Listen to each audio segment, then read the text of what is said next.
morning, everyone. My name is Salina Putri Hernanda, and today I would like to present about children as young learners. In this presentation, we will explore who young learners are, how they can develop, how can we recognize their interests, and how teachers can support them with meaningful input. I believe this topic is very important because teaching children is not only about transferring knowledge, but also about understanding their unique needs and ways of learning.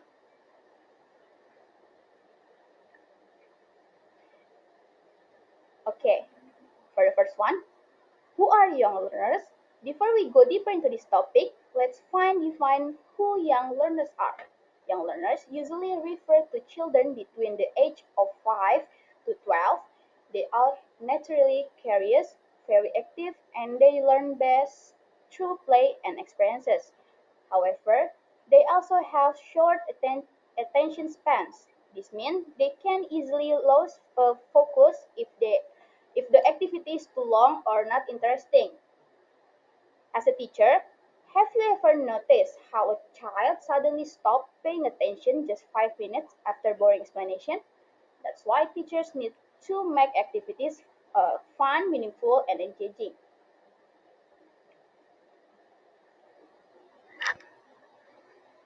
Now, let's look at how children actually develop differently.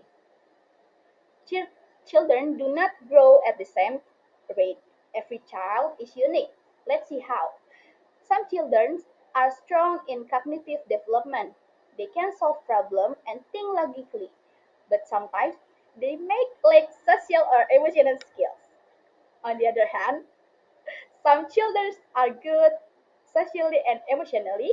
They make friends easily. They are empathic, but academically, they are still struggling. There are also children who are good in thinking and understanding, but rely in physical or moral development. For example, a student may read very well but still struggle with handwriting or doesn't fully understand the concept of fairness. fairness. As teacher, we must be careful not to compare children harshly.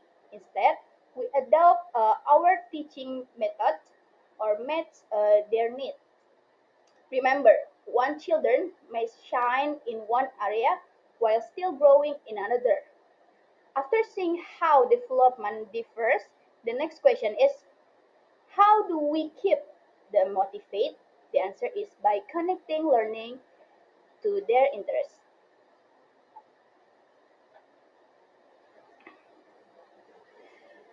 Okay, in this slide, there's a lot of points to inform children's interests.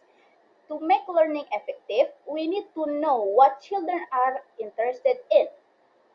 Here are four ways to us as a teacher notice it. For the first one, children's treasure. Look at the what children love the most. For example, a child always bring a toy car. That show they love physical, and we can use that in math or language lesson. Two, there's a simple survey. Ask them quick question. What's your favorite color? What food do you like? This helps us design lessons that fit their preferences. For the third, children's work. Observe their drawings, writings, or project. If a child always draw football, then sport is the interest. For the fourth, talking and writing box. Provide a safe where they can drop notes or drawing about what they like. When we connect lesson with children's interests, they are naturally more motivated. Wouldn't you agree that we all learn better when the topic is something we actually like?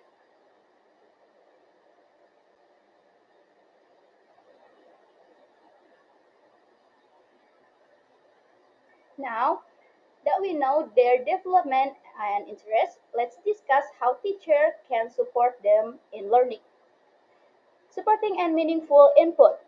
Support builds confidence. Without support, children may feel discouraged or give up easily.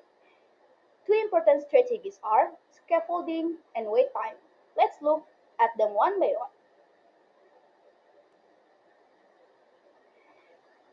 Scaffolding. means giving children the right amount of help when they struggle. For example, when a child cannot hold a pencil properly, the teacher can guide their hand and show the correct way. When a child struggles to write, the teacher can provide sentence structures or guide them step by step. Think of scaffolding like building a house. At first, the house needs scaffolding to stand tall. But once the structure is strong, the scaffolding is removed. In the same way, our support is temporary. We guide children until they are ready to work independently.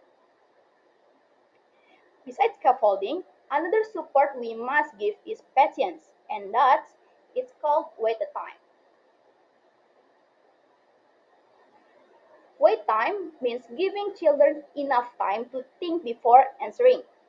Some children questioning very quickly, while others need more time to process. If we rush them, they may feel nervous or lose confidence.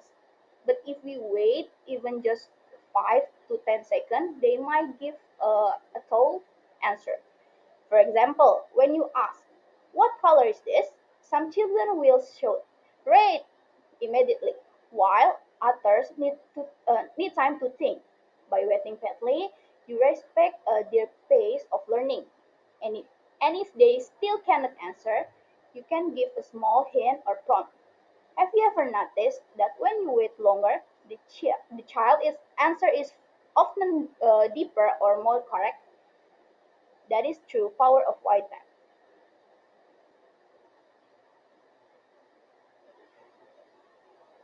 The next one is meaningful input.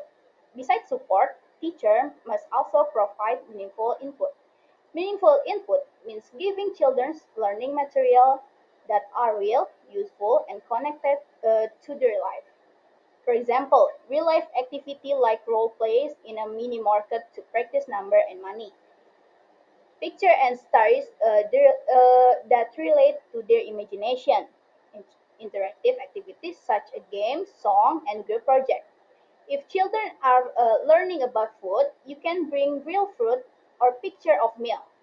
If the topic is about a family, ask them to draw their family members. This activity makes learning concrete, fun, and relevant to their daily life. Finally, let's wrap up everything up. For the conclusion, children as young learners are active and curious, but they also have short attention spans. Teachers must recognize their developmental differences and understand their interests. By giving scaffolding and waiting time, we build their confidence by providing meaningful input. We make learning effective and enjoyable. This reminds us that teaching young learners is not just about giving knowledge, it is about understanding them as individuals, respecting their differences, and helping them grow as confident learners. Thank you very much for your guys' attention. Wassalamualaikum warahmatullahi wabarakatuh.